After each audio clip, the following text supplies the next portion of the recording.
Emily arranged the silverware with a precision that bordered on obsession. The flicker of candlelight reflected off the polished glasses, casting warm halos across the mahogany table. A vase of white lilies stood at the center, his favorite, though she sometimes wondered if he even noticed anymore. She checked the clock again. 7:30 p.m. Their anniversary dinner had been planned for weeks. He had promised to be home on time. "No late meetings, I swear," he'd said with that familiar smile, the one that still had the power to disarm her doubts. But the empty seat across from her was proof of another broken promise. Emily's chest tightened as she smoothed down the satin folds of her dress. The silence in the house was suffocating, broken only by the low hum of the refrigerator and the faint crackle of the candles. She wanted to believe he was delayed by traffic, maybe caught up at the office. Yet the unease in her stomach told her this was something else. Her phone lay face up on the counter. No message, no call, nothing. She picked it up, scrolled through their old photos, vacations, holidays, birthdays, smiles frozen in time, evidence of a love that had once seemed untouchable. She wanted to cling to those memories, but tonight they felt like relics of strangers who no longer existed. The sound of a car passing outside made her flinch. She strained to hear it stop, but it drove on, fading into the night. Emily poured herself a glass of wine, her hands trembling. The first sip burned her throat, but it steadied her nerves enough to glance at the clock again. 8:01 p.m., the roast. Chicken in the oven was cooling by the minute, its aroma filling the air, taunting her with the effort wasted. She leaned back in the chair, staring at the untouched plates, and wondered who they were really for. A couple still in love? Or a wife desperately holding on to a man already slipping away? Her thoughts spiraled until the sudden vibration of her phone cut through the silence. She reached for it, heart pounding, expecting Michael's name. But it wasn't him. It was an unknown number flashing insistently on the screen. Emily hesitated, her finger hovering. Something inside told her that answering could change everything. And just as the ring ended, headlights finally swept across the driveway. The front door creaked open just as Emily set down her glass. Michael stepped inside, brushing rain from his coat, his jaw tight, movements quick like he'd been somewhere he shouldn't have lingered. "You're late," Emily said softly, trying to keep her voice steady. He gave a short sigh, avoiding her eyes. "Traffic. You know how it is." He slipped past her toward the dining room, dropping his keys on the counter with a clatter. The table, perfectly set, looked absurd between them. Emily forced a smile as she guided him toward his seat, but he only loosened his tie and sat down, heavily, shoulders hunched. The candlelight softened nothing. It merely exposed the exhaustion etched across his face. They ate in silence, forks scraping against plates, the occasional clink of glass, each sound louder than words unspoken. Emily studied him. The way he glanced at his phone whenever it buzzed in his pocket, the subtle flicker in his eyes when she tried to hold his gaze. Finally, she broke the quiet. "I thought tonight would be different." Michael's head snapped up, irritation flashing. "Different how? I'm here, aren't I?" The words landed like a slap. She looked down at her plate, cutting the roast chicken with deliberate care, hiding the tremor in her hands. "Of course," she murmured, though doubt gnawed at her. His phone lit up again, screen glowing faintly against his thigh. She caught the movement the way he shielded it, the quick swipe to silence it. A name didn't appear, just unknown. Her breath stalled. "Work?" she asked, her tone sharper than intended. Michael's fork paused mid-air. "Yes. Who else would it be?" His voice was calm, but too calm, the kind that carried warning. Emily leaned back, watching him. The space between them was no longer measured in feet, but in secrets. The anniversary dinner had become a stage where love's pretense was fraying at the edges, and the silence between them filled the room like smoke, choking every attempt at warmth. She excused herself, retreating to the kitchen under the guise of pouring more wine. From there, she could see him checking his phone again, faster this time, his thumb dancing nervously over the screen before shoving it back into his pocket. Her heart sank. The man she married was sitting across the table, but he felt 1,000 miles away. And as the evening waned, Emily realized the distance wasn't new. It had been growing inch by inch for years. Upstairs, the vibration of his phone echoed faintly through the floorboards later that night. She lay awake, staring at the ceiling, wondering what truth hid behind that glowing screen. Emily woke before dawn, the silence of the house pierced only by the faint buzz of Michael's phone on the nightstand. He was still asleep beside her, his breathing steady, one arm draped carelessly across the sheets. Her chest tightened as she reached for the phone, fingers trembling. She told herself she only wanted reassurance, proof that her fears were unfounded. But when the screen unlocked with his simple 4-digit code, her heart knew it was walking into danger. Messages greeted her, fragments of conversations half erased, as though someone had tried to scrub the truth clean but left smudges behind. You promised tonight. She doesn't suspect anything. Then a gap, followed by, don't text me so late, no names. Just an unsaved number, marked only by digits. Her breath caught, each line seared into her memory, unraveling the fragile fabric of the anniversary evening. Michael stirred beside her, and she quickly placed the phone back, heart pounding as though she had committed a crime herself. At breakfast, she couldn't bear the silence anymore. Who keeps messaging you? Her voice quivered despite her attempt at calm. Michael looked up slowly, eyes narrowing. What are you talking about? Your phone. I saw the messages. His chair scraped back against the tile. He stood, towering over her with a frown that seemed rehearsed. Emily, do you hear yourself? Snooping through my phone? That's not healthy. Her face flushed. Don't twist this. Someone is contacting you and you've been deleting things. Why hide it? He exhaled heavily, shaking his head. God, you're paranoid. Do you want to destroy this marriage over nothing? Work contacts, that's all. Half the time they're coded messages about projects you wouldn't understand. His tone was calm but dripping with condescension. Each word sharpened to cut at her doubt. The worst part was how convincing he sounded, how easily he made her question what she had seen. Maybe she had overreacted. Maybe the messages weren't what they seemed. Yet deep inside, a seed of suspicion had been planted, and no amount of soothing words could uproot it. Michael kissed her forehead before leaving for work, as if sealing the argument shut. But the gesture felt empty, hollow, like a performance for an audience of one. Emily stood at the window long after his car disappeared, her reflection pale in the glass. She whispered to herself, if it's nothing, why do I feel like everything is about to fall apart? By midweek, Emily could no longer carry the weight of her suspicions alone.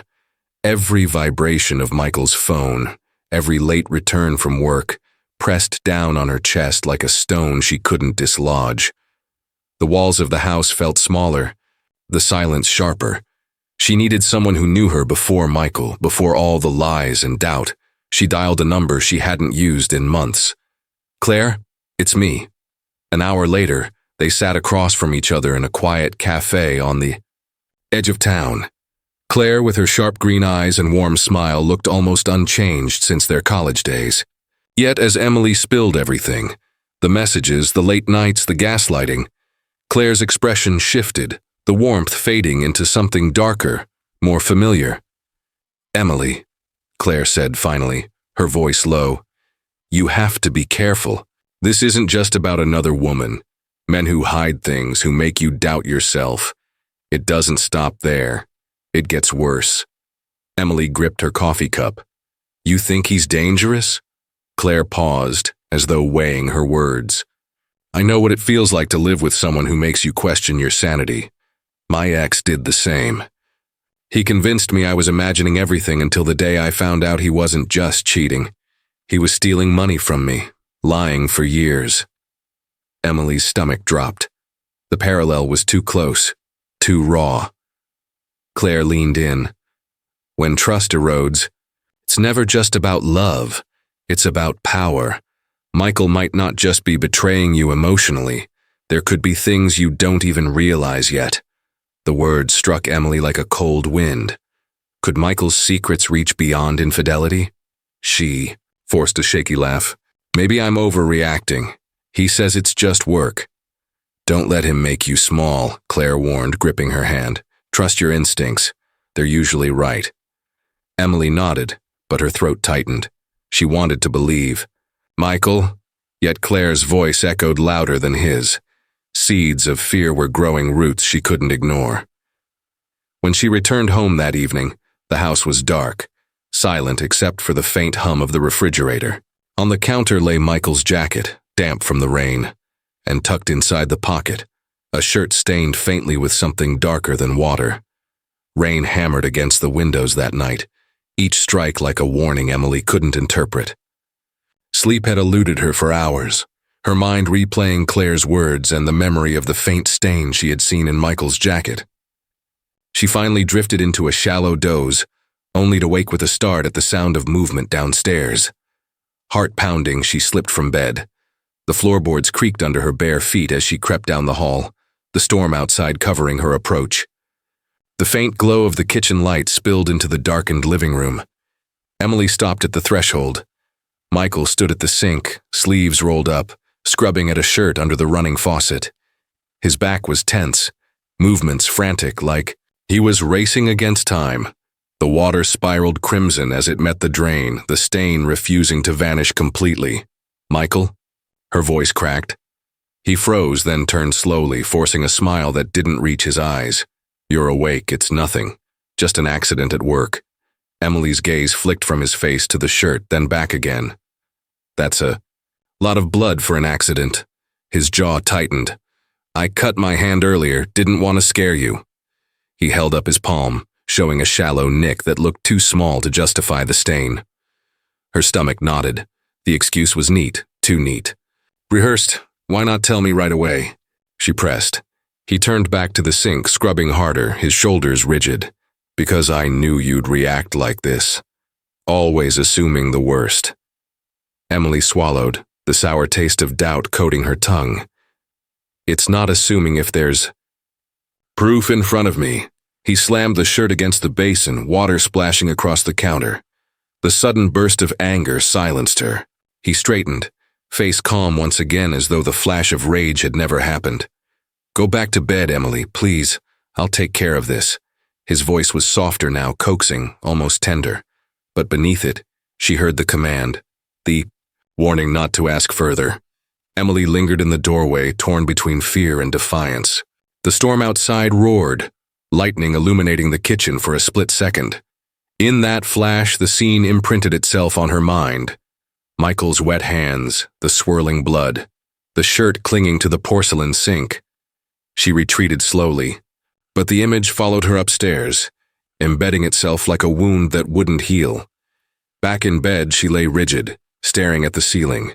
The sheets smelled faintly of detergent and his cologne, once comforting, now suffocating.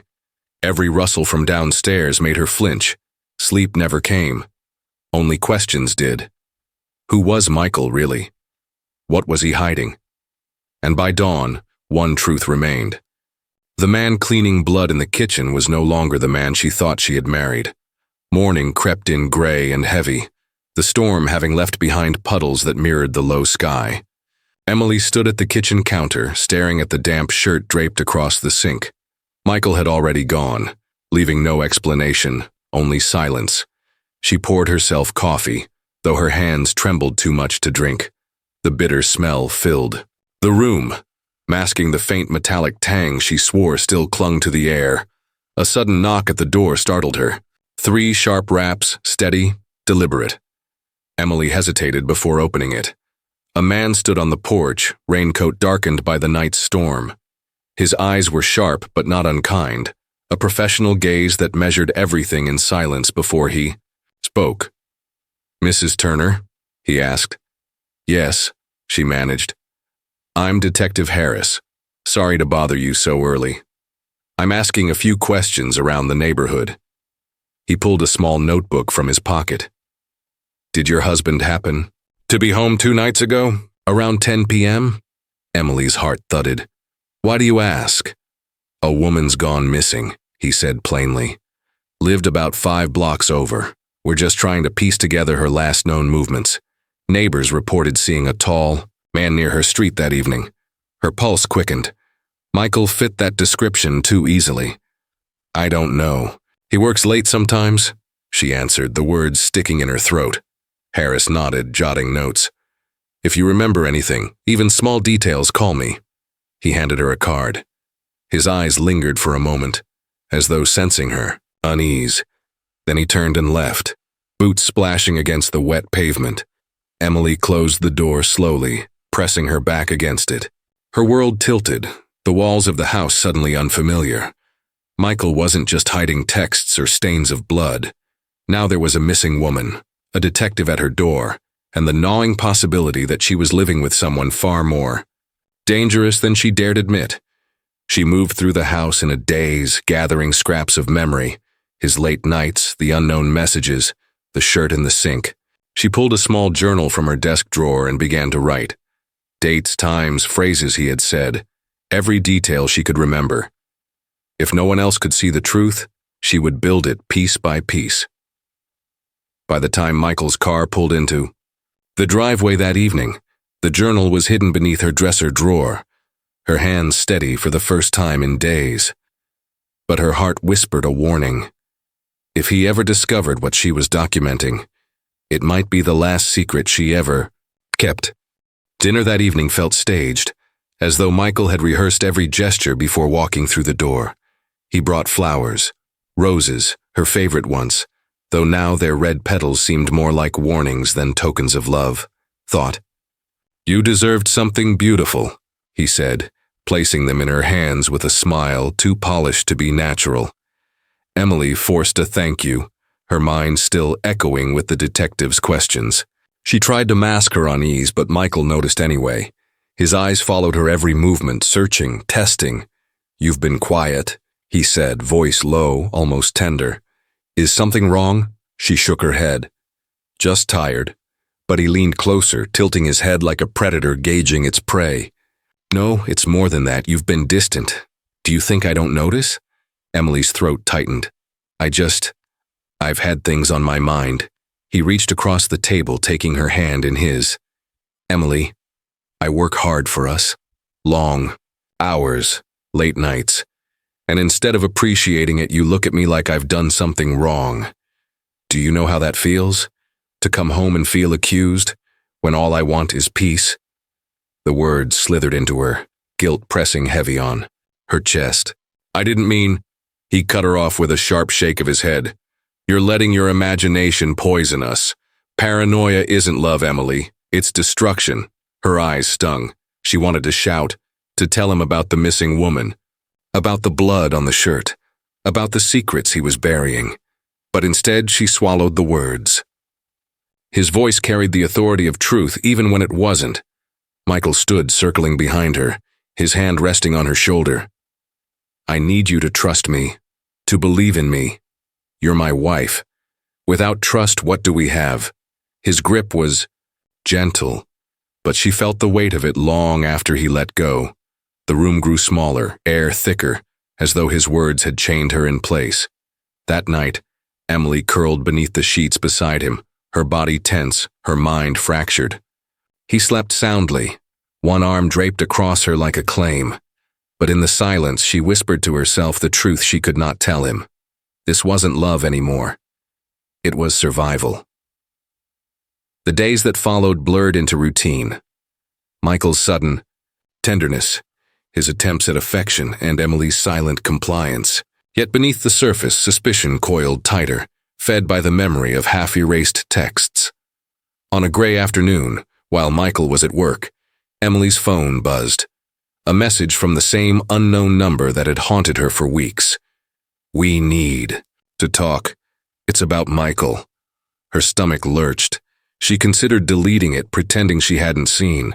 But her hands betrayed her, typing back, Who are you? The reply came instantly. Meet me, cafe on 5th, 6 p.m. Fear warred with curiosity, but by evening she found herself sitting in the corner booth, palms damp against her cup of tea. The door opened and a woman stepped in, Mid-30s, sharp-featured, with eyes that mirrored Michael's in a way that made Emily's breath catch. "I'm Anna," the woman said, sliding into the seat across from her. "Michael's half-sister." Emily's pulse hammered. "Half-sister? Of course he hasn't told you." Anna cut in, bitterness lacing every word. "He doesn't tell anyone. He pretends the past doesn't exist. But I know what he's capable of. I lived it." Emily gripped her cup tighter. "The messages. Why contact him? Why contact me?" "Because you need to know who he really is." Anna leaned forward, her voice dropping. "When we were kids, he was cruel. Not just moody or temperamental. Cruel. He hurt animals, lied without flinching, manipulated everyone. Even our mother. She protected him, covered it all up. And now women are disappearing near him, aren't they?" Emily froze. Anna's words sliced too close to the truth. "You don't know that." Anna's gaze was steady. "Don't I? He's dangerous. And if you don't start protecting yourself, you'll be next." The cafe noise faded into a hum, the world narrowing to Anna's warning. But a flicker of doubt gnawed at Emily. Was this woman saving her or dragging her into another layer of manipulation? "Why should I trust you?" Emily whispered. Anna's lips curved into something that wasn't quite a smile. "Because he's already destroyed one family. Do you really want yours to be next?" Emily left the cafe shaken, Anna's words echoing louder with every step. She couldn't tell if she had just met an ally or another threat. When she returned home that night, Michael was waiting at the kitchen table, his phone in hand, his eyes cold. "Where were you, Emily?" he asked softly Michael's question. "Where were you, Emily?" Lingered long after she had mumbled an excuse about running errands. His eyes had followed her that night as though he already knew she was lying. She barely slept, the memory of Anna's warning slicing through every shallow breath. Then, near midnight, the sound of the back door clicking shut jolted her awake. Emily slipped from bed and peered through the curtains.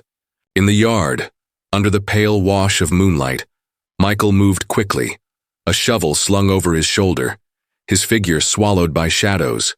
Her chest tightened. Every instinct screamed to stay inside, to lock the door and pretend she hadn't seen. But her legs carried her forward, silent and deliberate, as she followed him out into the damp night. The air smelled of wet earth and pine. She trailed him at a distance, careful to keep her steps muffled by the wind. His pace was steady, purposeful, leading him toward the wooded edge of their neighborhood where the trees swallowed sound. At a small clearing, he stopped. Emily pressed herself against a trunk, watching as Michael drove the shovel into the soil. Each thrust was violent, urgent, the ground giving way to a pit that grew deeper with every motion. His breath came heavy, his shirt clinging to him with sweat despite the chill. She squinted, her stomach twisting when she noticed what lay wrapped in tarp at his feet. Long, heavy, stained, dark. Her throat went dry. It could have been anything. Tools, garbage, something harmless. But she knew, with bone-deep certainty, that it wasn't.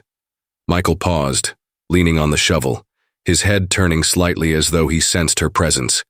Emily froze, her heart hammering so loudly she feared it would betray her. After a long moment, he bent again, dragging the bundle closer to the pit. She couldn't breathe. Every image flashed through her mind.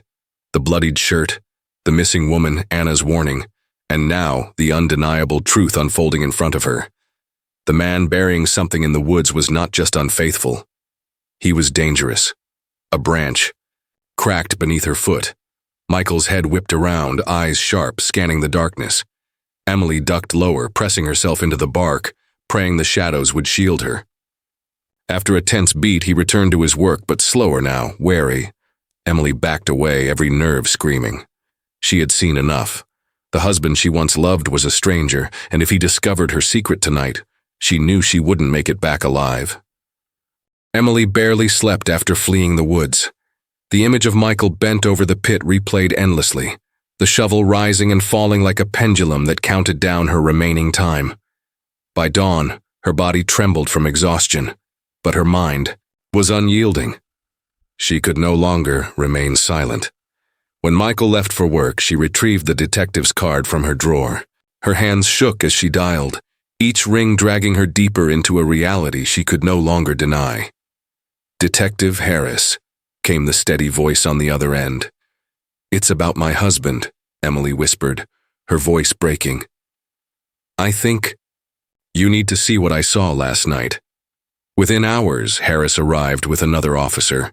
They walked into the living room, their rain-soaked coats leaving droplets on the hardwood floor. His gaze was steady, searching her face as she recounted everything. The blood-stained shirt, the messages, the late nights, the pit in the woods. Harris nodded grimly. "We've been collecting evidence for weeks. You've confirmed more than you realize." He laid photographs on the table, images of women smiling in better days now marked missing. Receipts traced to Michael, surveillance footage showing him near neighborhoods he had no reason to be in. And finally, fibers matching. His car found near one victim's abandoned belongings. Emily's stomach turned, yet she forced herself to look. Each image was another nail sealing the coffin of the life she thought she had. "We'll need your official statement," Harris said. It could make the difference. Her chest ached. To testify against Michael was to burn the remnants of their marriage. Yet to remain silent was to live chained to a monster. That evening, Michael returned home to flashing lights and officers waiting on the lawn. His eyes found hers as Harris approached with handcuffs. For the first time, Emily saw no mask, no charm, only rage, cold and unfiltered. "You did this," he hissed as they led him away. The words clung to her, but she stood frozen, clutching the frame of the doorway. She had broken her silence and in doing so shattered whatever illusion of love had remained.